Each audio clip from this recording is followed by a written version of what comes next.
voareno ao amin'ny tompo ny fianakaviana. Ny boky ny Genesis toko faharoa avana no ka ivelatra ny loatsika ao anatin'izany no akatsika ny avatry ny tompondray amin'ity anio ty.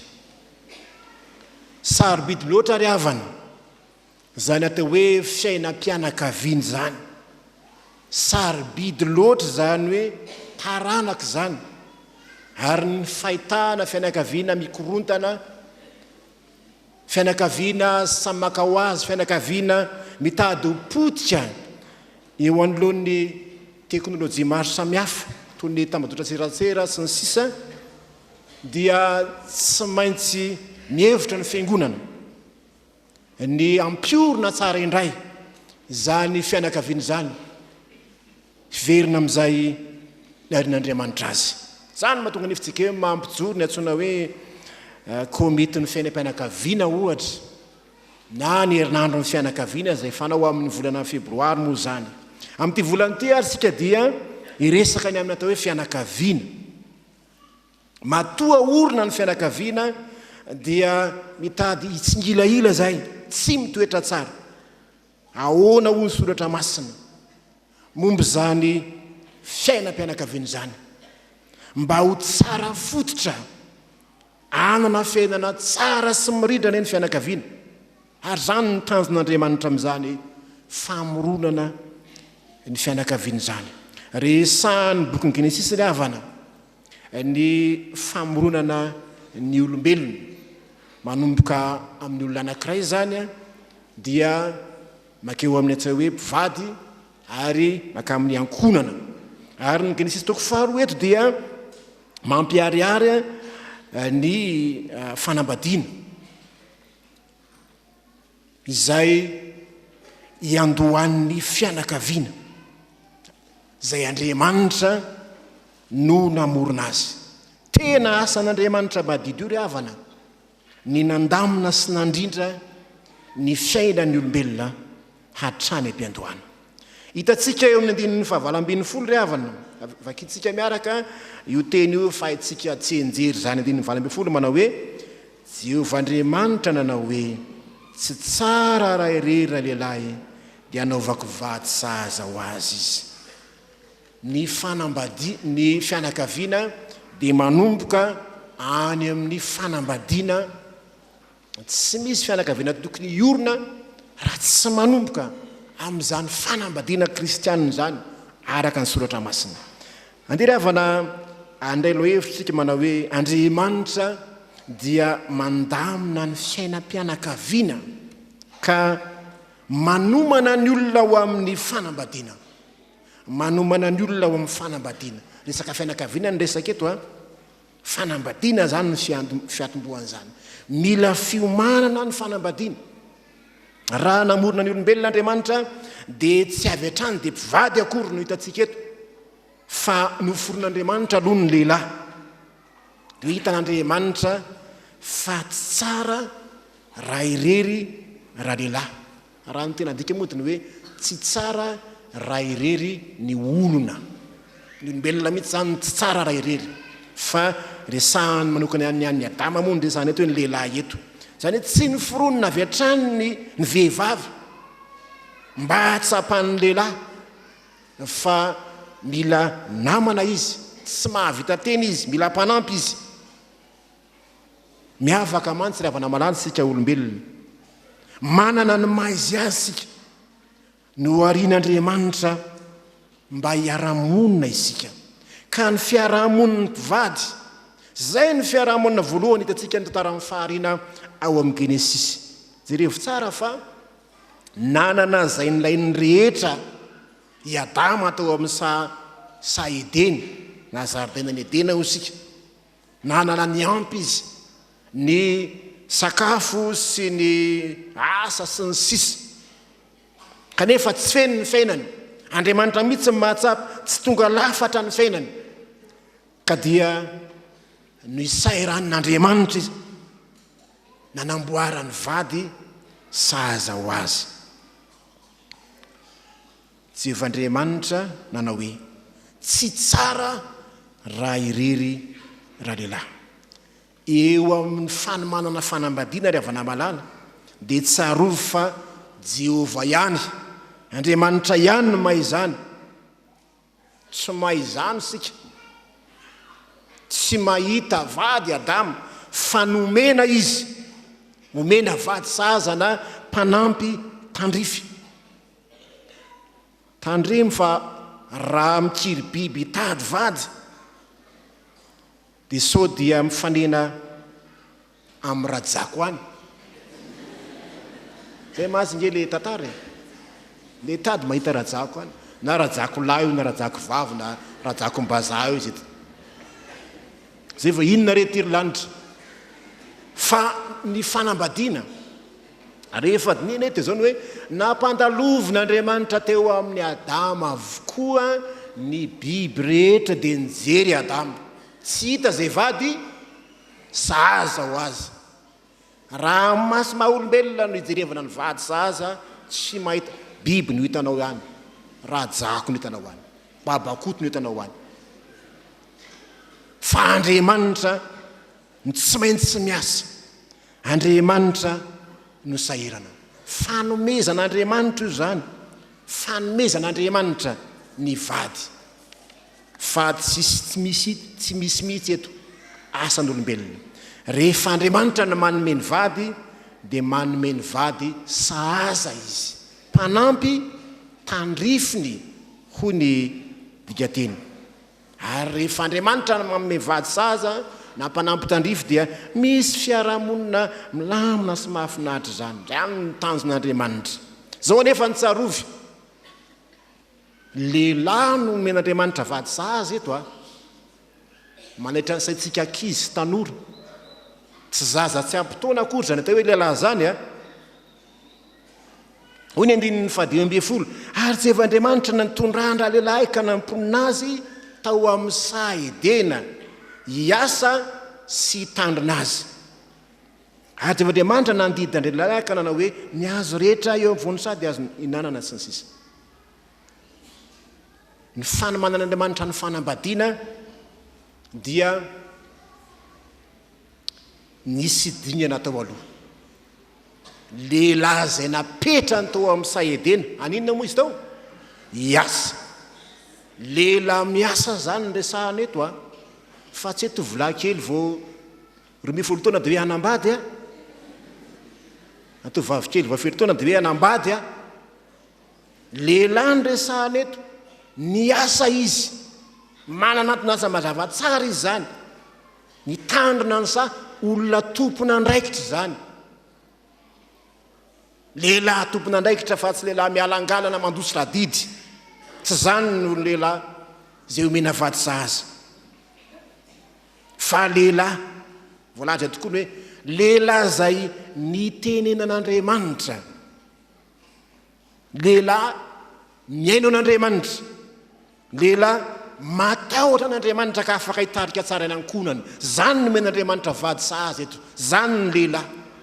Raha mbola tsy lehilahy dia mipetra tsara aloha ry tovolahy, mipetra tsara aloha, mianara tsara aloha. Ny zaza tsy ampitoana zany eto dia tsara raha irery, zay tsara raha irery ny tsy ampitoana, mipetra tsara aloha eo amin'ny dada sy neny, mianara tsara aloha, sa tsy zany ndraiky izy? Zany mihitsy.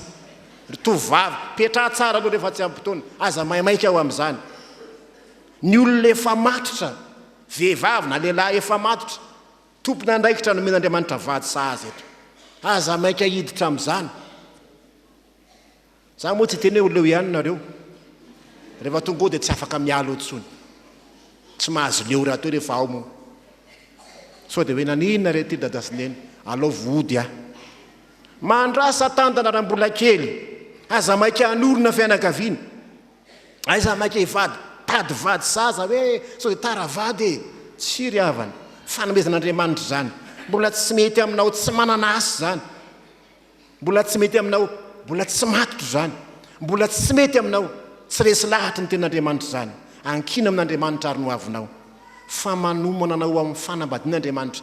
Ary Andriamanitra ny mahalala na ny zanaka azany dia avy amin'ny fanambadiana ny nahazo anazy ny olona mpivady ara-dalàna lehilahy sy vehivavy afaka hiteraka no mahazo zanaka akory no fijalian'ny ray aman-dreny raha sola afaka ny zanany voazazakely dia efa niteraka sahady televombelona mihitsy ny ray aman-dreny ny sasany to tsy afaka nytaiza angatao amin'ny tompo ny vady favy aminy zany jereo tsara ny fandriamanitra dia ny sahirana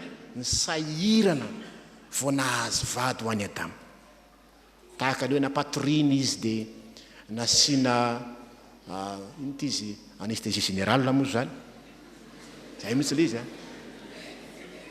grande opération zany didiny napidirina bloc zany endritra zay le endritra le hoe Andriamanitra nge tsy moramora vao nahazo vady anareo lehilahy io tsy hoe azo teny amoron-dalana fotsiny hoe azo tanaty bus dia zay fa fisairanan'Andriamanitra vao nahatonga an'izany Andriamanitra mitsinjo lavitra ny andriamanitsika Andriamanitra mahita ny hoavy nanome vady sahaza fantany fa tsy timombana amin'ny fiainan'ny lehilahy nanambarany vady sahaza izy tsy feno ny fiainan'ny lehilahy raha tsy eo ny vehivavy zany ny mahatolo-tezana ny vehivavy na sorona teo amin'ny tolo-tezany lehilahy ka zany ny tokony hatsapahany lehilahy hoe tsy feno izy raha vao misaraka amin'ny vadiny ketady ny vadiny foana satria tsy ampitolana ray izy tsy ampitolo-tezany omano ary apetra ho amin'ny tompo no avonao fa manomana anao amin'ny fanambadiana ny tompo marina fa misy tokoa ny olona tsy manambady fa alohan'izany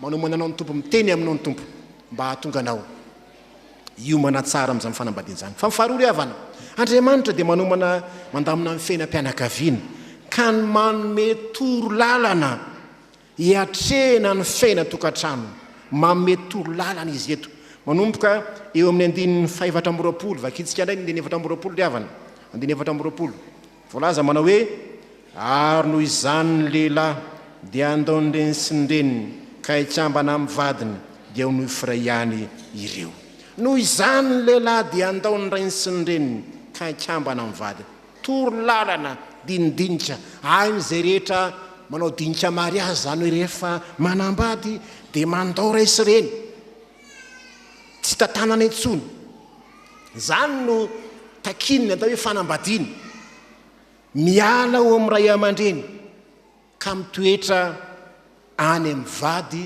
zay nomen'Andriamanitra azy ka ny fanambadiana tsy natao an'ny olona tsy mahasarad-ray aman-dreny tsy natao an'ny olona mbola minono fa natao an'ny olona matotra afaka hisaraka hanapaka zay rehetra mety mifamatopatoka tamin'ny ray aman-dreny tao ny ray aman-dreny matsy dia niankinandoha ny anteherana namelona ny taiza tsika tsara ny hoe ary zanantsika mbola hoe tia ny kiraronao tia ny akanjonao tia ny goteanao fa rehefa lehibe izy dia tompona araikitra amin'ny fiainana amin'izay zany no lazanany hoe ny lehilahy dia mandao ray sy reny miendaka ao amin'ny ray aman-dreny fa tsy hoe bolina vafiry taona dia hoe zany ndao anareo fa zany dia hanambady zatra tsy ampitoana fa ny lehilahy miala ao amin'ny trano ray aman-dreny mbola anjara ny ray aman-dreny ny mamelona ny zanany raha mbola kely izy mampita azy mampianatra azy ny fiainana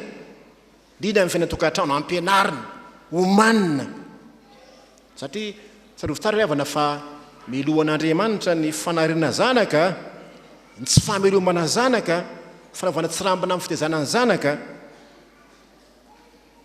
fa rehefa lehibe tokony manambady kosa izy dia tsy maintsy tsy hoe ariana akory miala tsy midika tsy fitiavana akory zany tsy midika fanarina zanaka akory zany fa tena fitsinjovana ny fiainany zanaka zany miala ho amin'ny tranony ray aman-dreny rehefa manambady izy tsofirano izy handao anareo ray aman-dreny hiala amin'ny fiakinan-doha ny olona zatra kenakenaina matsony dia tsisy zavatra azo antenaina aminy fa rehefa miala ao amin'ny tokantrano izy mahatonga azy hitretra tsara ny amin'ny hoaviny zany tsy manany anterany antsony izy fa dia miezaka izy amin'ny herin'ny tenany miaraka amin'ny vadiny miray amin'ny vadiny izy fa tsy miray aminareo ray aman-dreny ntsony homanina amin'izany ry havana ny tanora sy ny ankizy indrindra zay iomanao amin'ny fanambadiana ho nofiray ihany amin'ny vadiny izy. Tonga mpiray antoka amin'ny vadiny izy, masy mandidy amin'ny fiaina tokantranony izy. Arao ary ny toromarika ny soratra masina ravana malala. Rehefa anambady dia mibanjina lalam-baovao, mivonona ao amin'ny fiambonana sy ny fahaleovan-tena sy ny fandraisana andraikitra rehetra. Misy teny tolo zay manao hoe ny avatiana hono tsy araha-monina. Na dia tianao aza ny zanakao, tianao etolo tsika mianakavy, tsy misy aina mianakavy. Fa ny ela mahareroy. Malahelo sika raha iloza ny zanaka, nefa tia teny sika raha tady avitsika saraka amintsika kenekenetsika eo foana ny zanantsika. Fa aleo izy, aleo tena rehefa manana tokantranony. Tezao ny zaza ho tompona rekitra eo amin'ny fiainany iomana sady ho amin'izany. Fa misy tokoa ny zaza angely avana malala ny zanaka rehefa any tokantranon'olona any vao hoe atao hoana angany manendy atody, tsy hainy kory manendy atody. Tsy hainy akory zany hoe mamono akoho zany ohatra. Betsaka aloha ny tsy mahay an'izany. Betsaka n'izay dia miantso amin'ny ray aman-dreniny izy, zao anakena ohatran'izao. Tsy tompona ndraiky satria tsy nampianarina fa zatra mpiasa. Tsy mahay manasa vilia, tsy mahay manasa lamba, tsy mahay ninoninona. Dia manambady ihany no hainy. Tandremo zany tovovavy, ny mbola manambady anaty farangososo zay. Tezao ny zaza ho tompona andraikitra. Fa oloam-pianakaviana io, ho renim-pianakaviana eo anirenany. Handao ray sy reny io. Mba ho zaza tsy ho eta mavesatra rehefa any aoriana. Tsy ho zany. Tsy ho eta mavesatra ho any amin'ny fiarahamonina, amin'ny fianakaviana. Ny tanora efa manambady. Fa efa mivonona hiatrika ny fiainana. Aza maika anambady. Hoy ny ray aman-drenitsika izay hoe aza miteraka rehefa tsy taiza. Aza miteraka rehefa tsy taiza. Fa ny zava-misy ry avana ankehitriny ange. Zao no voalaza hoe noho izany lehilahy dia aninona ozy izy? Andao resy reny dia aninona? Tsy ambana amin'ny vadiny dia aninona avy eo? Ho nofy iray. Fa ny mamaika ny tanora indraindray dia zao le nofy iray mamay azy. Nofy iray ihany izy dia efa mahazo zanaka aminy hoe zay vao manina amin'izay hiala amin'ny tranony ray aman-dreny amin'izay dia efa nahazo zazakely. Tsy zany ny soratra masina. Mandao resy reny aloha dia mikambana amin'ny vady. Zay vao nofy iray. Tandremo ny famaditra. Tsy ny fimbonana any amin'ny vady ihany aloha, vitany ny zazakely. Zay vao dadasineny eo hivady zay. Ho ny sasany efa manina ke ianao be voka ohatr'izao. Dia hoy izy le tovolahy hoe za aloha pastera tsy ho vadiko boribory mihitsy fa andramako aloha tia. Rehefa misy zanany avao, zay vao ampiakariko izy. Zany ny toe-tsain'olona sasany. Andramany aloha hoe misy zanany sa tsisy zanany, raha tsy izy tia kosoko. Hoe vidiona be voka vao vidiana. Aza manaiky atao kosoraka izy tovavy.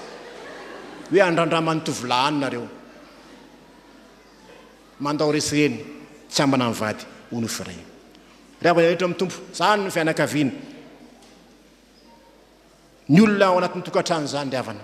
Olona tompona andraikitra zany. Mandray tsara ny tenin'Andriamanitra, matahotra an'Andriamanitra. Zay le hoe rehefa anambady ihany, olona mandray tsara tenin'Andriamanitra, olona matahotra an'Andriamanitra, zany vadiny. Zany na vao ny olombelona voalohany ane ilay rem-pianakaviana tsy nampita tsara tamin'ny Eva. Hoe zao ane dia nanaiky lembenana fotsiny teo azo hoanina hono ty e. Adama dia nanafaran'Andriamanitra tsara hoe zao tsy azo hoaniny ty. Dia rehefa nanoto zareo, Adama ihany ny tena ory Adama aiza ianao, fa ino ny tena ataonao? Satria Adama dia tsy nitana ny teny fanekena tamin'Andriamanitra. Raha misy lehilahy tsy tompona andraikitra, tsy mandray ten'Andriamanitra, mbola tsy ampitoana, tsara izy raha inona? Raha mbola irery aloha. Fa rehefa lehilahy lehibe mananatona samadava tsara izy, tompona andraikitra izy, dia tsara raha irery. Fa misy ombeny lehilahy zay tsy nanambady, ery Jaona Mpanambadisa, ery Paoly sy ny sisa. Fa fandaminan'Andriamanitra ny fiainantsika izany. eny teo anaty an'Andriamanitra ny fiainanao, fikasanao no amin'izay ho avy ny tokantranonao. Fa Andriamanitra no mandrindra sy andamina zany. Aza atao fanandramana ny fanambadiana, tsy azo andramana io, tsy azo atao sorona ny vatanao ry tovovavy sy rehefa tonga ny fanambadiana any aina ny fetra. Koa aza misaraka an'Andriamanitra hanampy anareo ny tompo iarinareo amin'ny fakapana maro samy hafa mba tonga ny fiainanareo irina tsy lamina any aoriana any rehefa tafiditra amin'izany fiainatokantrano zany nareo. Ho azy voninahitra ho aminareo ny fiadanan'ny tompo. Amen.